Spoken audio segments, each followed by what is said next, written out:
Hey Canucks fans, welcome to Clay's Canucks commentary for Wednesday, February the 20th. I'm Clay Emo, I'm at Canuck Clay on Twitter. I'm at Clay Emo on Instagram. I'm the founder of the GLCPC, the Good Looking Canucks Positivity Club, and this is my Canucks take, all in one take. It's actually very early in the morning on Wednesday, February the 20th, or very late at night on Tuesday, February the 19th. No, it's past midnight. It's the morning of the 20th. I'm at my office. I just got back here because I just got back from volunteering at Dice and Ice. And that's what I'm going to talk about tonight. And I thought I'd record this video now while things are fresh in my mind. It was a wonderful, wonderful event. So Dice and Ice is the Vancouver Canucks annual signature charitable gala, charity event. And it goes to benefit three main recipients. That's the Canucks Autism Network, the Canucks Place Children's Hospice, and the Canucks for Kids Fund. And coaches are there, players are there, of course, senior management's there, fans, donors, sponsors, all the like.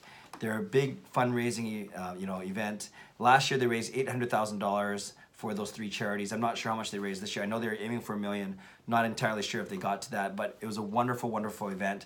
So today I wanted to share with you a few thoughts, a few funny stories, a few reflections from the event. So I'm not going to talk about line combinations or the Canucks playing against Arizona tomorrow night. I can do that tomorrow. Today I want to talk about my, my impressions from the Dice and Ice event.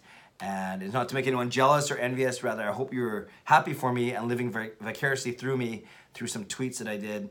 If you follow me on Twitter, that's at Canuck Clay. So here's basically the gist of Dice and Ice. So my role for the night was as a volunteer. We were asked not to be on our phones all night, and I did pretty good about that, although I did want to share a few pictures and a few images and a few stories as we went. And we weren't supposed to be on our phones because we were supposed to be present to the guests. And believe it or not, I'm not a big autograph guy. And I'm not actually even a big picture with the players guy, although I'm sure you might not think that's true after you saw my Pettersson picture in San Jose. But truly, I like to make small talk, or I like to, not even small talk, I like to chat with the players and the coaches. And not because I think I'm their peer or their equal or I'm really smart at hockey. Well, sometimes I think I am. But rather, I want to treat them as human beings and not fanboy them so much. Besides, I'm old enough to be a lot of these guys' dads, so that would make them feel uncomfortable, I'm sure. And I got a chance to make small talk with a lot of the players, actually, and a lot of the people there, so that was kind of cool. And I felt I was in my element that way. And guys actually recognized me from Canucks functions, whether it's the Jake Milford Golf Tournament, that's the last big event I volunteered for past September, or being around the arena, whatever it may be, at a couple media things. It's kind of cool. But that's not why I do it. But it is kind of nice when guys recognize me or say, nice to see you again, even if they actually are just, actually joking. They actually don't remember me. But still, it makes me feel good. So I had three main jobs for the night. The first one was, my main job is as a greeter / usher, basically helping people find their tables, find their seats. So I was stationed outside of the ballroom for the first part, and therefore in the middle of everything. And that was my main job. My second job was to be an auction spotter, and then my third job was to hand out chocolates at the end of the night. And those last two were pretty easy. But all three gave me a chance to be around, everyone, all 600 guests, and able to make small talk with some of the guests as appropriate. So before I get to the Canucks players that I saw, I got to meet a few people that follow me on Twitter or watch these YouTube videos, so nice to see all of you. Thank you for stopping by to say hi. It's kind of cool, actually. And then I also met Joey Kenward, who was the MC. When I met him, I got to talk to him. Joey Kenward was the MC, a late substitution for John Shorthouse, who came down with the flu. And then got actually a good chance to chat with Al Murdoch, the very popular and very good PA announcer for the Vancouver Canucks, and he did some work last night, got a really nice voice, obviously, and a nice chat with him, and it's always nice to see Al. And then I got to see, actually the first two people I saw when I got there were Scott Rintoul and Andrew Walker of Sportsnet 650. I've known Scott Rintoul for a few years, so we had a chance to catch up, talk about our kids and our families. And Andrew Walker, that's the first time I've met him. I've seen him in a couple things, and I know he's got this funny personality, or this brash personality on Twitter, or people like to argue with him, or maybe they find him argumentative. Argumentative. Is that the word, argumentative or argumentative? Maybe they find him that he likes to argue a lot, but I thought he was very nice, and we had a good chat. I was telling him about some of the songs I do for the team and with the team, so it was nice to meet Andrew Walker. Then before I get to players, I'm not going in any particular order here, but I got to talk to Travis Green. I've met him a couple times, but just told him congratulations that he's doing a great job. Talked about my cousin Dusty, who actually Green has played with before. not maybe on a national team or somewhere, but yeah. So Travis Green told me to say hi to Dusty. I told Dusty, or reminded Travis that Dusty's a goaltender coach in the Kings organization, and Green seemed to know that. And I was joking around to Travis Green that I would send Dusty a text, anytime the Canucks played the Kings, and said, hey, here's a free scouting report on Pettersson. He's really good. And then Dusty wouldn't think that's very funny. Then Pettersson would score in their goalie, and then Canucks would win, and we'd be all happy. So we had a nice chuckle about that. Then I got to talk to Jim Benning, and really I told him congratulations on the good season the Canucks are having so far. And with Jim Benning and I, and me, I should say, we have the connection of both being Roman Catholic. So we were able to talk very quickly about faith, about church, just very, very, it was a very quick exchange, maybe 20 to 30 seconds. And so that was nice, but it was great to see both Green and Benning and talk to both of them very quickly. I saw Noah Brown, I saw Baumgartner, but I didn't get, and Malhotra, but I didn't get a chance to talk to them as much, but basically the whole entire coaching staff was there. Then when I was ushering people and greeting people at the start of the night, I was stationed next to Chris Tanev and Thatcher Demko, and they're among many players who were dealing blackjack, casino games, and it was neat, seeing. It was pretty slow at the start, so I was able to make small talk with both of them, and especially with Chris Tanev, just asked him how he was feeling, and he didn't say much. I didn't ask much, but we just talked a little bit, so that was nice to. And he claims he recognized me from other stuff. He used the "good to see you again" line, so I'm gonna take him at face value and say that, yeah, that it was good to see me. And then he recognized me from somewhere, so that was cool. Then a couple funny exchanges I had, actually. One was with Jay Beagle, and he was cool. He actually came out of the ballroom before it all started. I'm not sure how he got in there. I was supposed to not let people in there. But he came out, he gave me a fist bump, and he actually said my name. I'm not sure if he took a quick look at my name tag, but whatever. He said, hey, Clay. And then he goes, I remember you from the golf tournament. And it was true. And I don't know if you remember, if you watched these videos 5 months ago, I talked about Jay Beagle being actually the most friendly guy there. A lot of the Canucks were very friendly. But I talked at the time, way back in September, how Jay Beagle was the most friendly. And I spent the most time with him, about 5 or 6 minutes, carrying his clubs from his car to his cart and helping him with his shoes and making small talk. And at that time, I said that he was really gracious, very humble, and talked about his good experience in Washington, and I was hoping to bring that leadership. So we had a good chat today, talked about his golf game, talked about the fact that, it's great that he's healthy and contributing on a solid basis on the fourth line. So that was nice. It was nice that I had a good chat with Beagle. Saw Antoine Roussel right after that. We also talked about the golf tournament. Back then in September, Roussel was just coming off his concussion. So we were joking about Antoine Roussel's golf game, and he actually said to me, he goes, oh yeah, I was so messed up back then. I wasn't injured, and I'm sorry. So he actually apologized for his poor golf game, but I told him he didn't have to apologize, but that was really nice that we had that chat, and that he claims to remember me from the golf tournament. I actually think all these guys are pulling my leg now I think about it. Maybe it's not like they're sitting in the back saying, hey, if you see that Clay guy, let's pretend that we all remember him. But it was kind of nice that all three of Tanev, Beagle, and Roussel claimed to remember me from the golf tournament, or from somewhere else. So that was kind of cool. Also, quick exchange with Adam Gaudette, just told him hi and congrats. And then, that I hope he was able to stick for a while up here. And then Luke Shen was a funny one too, because obviously we know he hasn't played with the Canucks yet, just got called up yesterday or 2 days ago.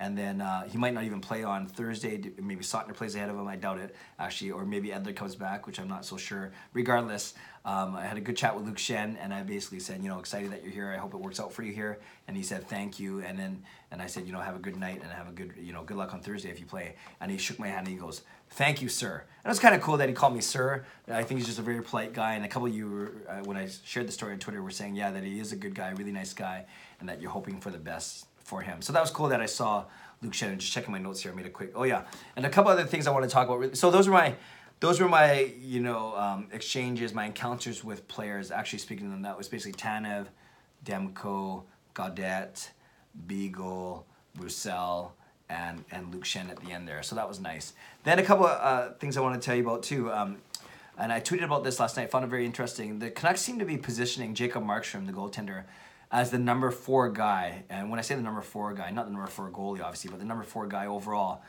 when it comes to popularity, PR, media, whatever it may be. Because, obviously we have the big 3 of Horvat, Besser, and Pettersson.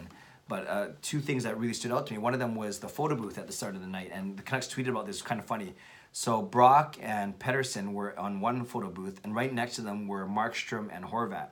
So if you say that Pettersson, Besser, and Horvat are the big 3, then you need a 4th guy if you have 2 pairs, so they chose Markstrom, so that was kind of cool. But the lineup for Pettersson and Besser was massive. And then the lineup for Markstrom and Horvat was basically non-existent. Maybe they should have separated them, put them in different parts of the room, but it just made the difference much more, obvious that there's so many people, so much excitement for Pettersson and Besser, and not as much for Horvat and Markstrom. And even the volunteer briefing, they warned us, anyone who was running the photo booth, to really keep that line going. And sure enough, we saw how busy it was. So that was interesting. And another thing is when the Canucks, when the Dice and Ice organizers had representatives, kids, families talking about their positive experience with the three charities, right? With Canuck Place, with the Canucks Autism Network, and where the Canucks for Kids Fund. They had one family talk from each of those three, and then they had one Canucks player introduce each of those three and talk about their experience with the charity very briefly, and then introducing the family. And that was Brock Besser, Bo Horvat, and it wasn't Pettersson, maybe because he hasn't really engulfed himself in those, or immersed himself in those charities yet, or maybe his English. So they had Jacob Markstrom. So again, it was Brock, it was Bo, and there was Jacob Markstrom. So another sign that they really are pushing Jacob Markstrom as one of the faces of the franchise. So I just found that interesting. The last thing I'll talk about that I found really interesting, I think some of you guys will find interesting based on your reaction to some of my tweets last night, is at the Dice and Ice, they always do something fun for the rookies. They've done a lip sync contest, the famous one with Hutton and Virtanen. Then they've done improv before, and then last night, or earlier tonight, they did Family Feud. And it was two teams of rookies, two pairs. It was Pettersson and Gaudette on one team, and they were called the Gaudettersons, right? A mix of Gaudette and Pettersson, the Gaudettersons. And they played against Zach McEwen and Thatcher Demko, and they were called I have it written down here, the Demkewins, a mix of Demko and McEwen.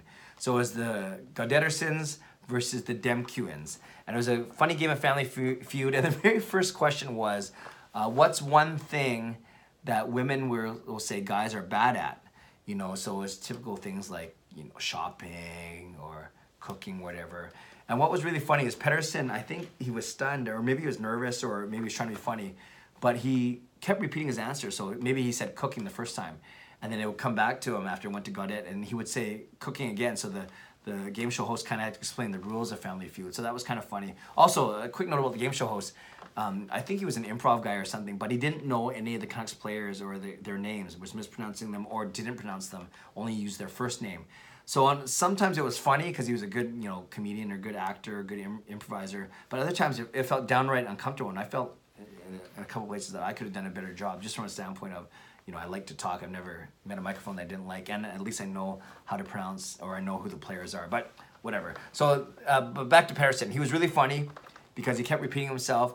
There's another time where he gave an answer of Alex Edler. I think the question was best dressed Canuck, or most likely to be a good Starbucks barista. Pettersson said Alex Edler, but then there's a big X, and then later on in the round, Alex Edler was revealed as one of the answers. So then everyone was kind of laughing because Pettersson had just said that answer about a minute ago, and then Pettersson's deadpanned in the microphone, "What, is my English not good enough for you?" And then everyone started laughing, and if you relate that to all the talk about the way he handles certain media and the way he answers, questions in the media, I thought that was funny as well. Then lastly, and the best line of the night was also with that first question of what it's one thing that girls will say guys don't do well. And then Pettersson was really struggling. This was the first question. He was still getting used to the game. The game show host was egging him on in a good way, kind of making fun of him. And then finally Pettersson says, I think the game show host says something like, well, think about what would your girlfriend say, or whatever. Maybe he didn't even know that Pettersson was only 20 years old. And Pettersson, deadpan again, says, "I've never had a girlfriend." And then the place just erupted. And then I tweeted out really quickly, I said, breaking, Pettersson just told 600 people that he's never had a girlfriend. And that tweet after 2 hours had, I think, 25 comments, a few retweets, and about 150 likes, and then a lot of comments. Oh yeah, he should be able to get any girl he wants now, or that's why he's so good at hockey. A lot of really funny comments actually. So Pettersson, was nervous at the start, but really let his personality shine through. Gaudette was a natural up there. McEwen was pretty quiet overall throughout the night. That's what I heard. And then Demko seemed to be having a really good time as well. So all in all, it was a really, really great night. Got a chance to interact with players, with coaches, with media personalities, with Canucks employees. the volunteers there are about, I'd say 5 or 6 dozen of us, so maybe 50 or 60 of us, 60 or 70 of us. It was a great night. We weren't worked too hard, although it's going to be a late night for me tonight, but that's okay. It's worth it. And overall, I was telling a lot of people there that, as you guys know, I work for the Catholic Church, so a lot of my work and a lot of my ministry, a lot of my service and volunteering or paid is within Catholic ministry circles. So I was very blessed to have a chance to volunteer for something else, something very worthwhile, those charities, and an organization I'm very passionate about, obviously the Vancouver Canucks, but it was nice to volunteer and share my gifts and my talents and my time and my energy with something that's not church related, just for a different perspective and a different change. Okay, this is over 50 minutes now. I didn't think I'd talk this long, but obviously I wanted to share some stories. There's a lot there, so I hope you enjoyed that. If you stuck to the very end, congratulations, God bless you. And leave a comment below if you want, if you can reflect on any of the stories I shared, or maybe you can just say, hey, you're a jerk that you got to do this, or maybe you can say something like, oh, hey, I'm happy for you, Clay. Or you don't have to say anything. You can just acknowledge that you watch this video. I don't care. I mean, I do care, but it doesn't matter. I appreciate you taking the time to watch this. So again, comment if you'd like to. I'll read, react, and reply as much as I can, as always. Subscribe to this channel if you like this video if you'd like to. And yeah, tomorrow I will post about Arizona, the big game. Arizona won, so they are tied. So there's now a 4-way tie for 9th place between Vancouver, Colorado, Chicago, and Arizona. I'm not sure who plays Wednesday night. I didn't look, so maybe a team will bounce ahead of the pack before Thursday night's game. But obviously a huge game between Vancouver and Arizona on Thursday night, a game that I'll be going to with my brother Jason. Okay, thanks for watching. Have a great day. God bless, and go Canucks go.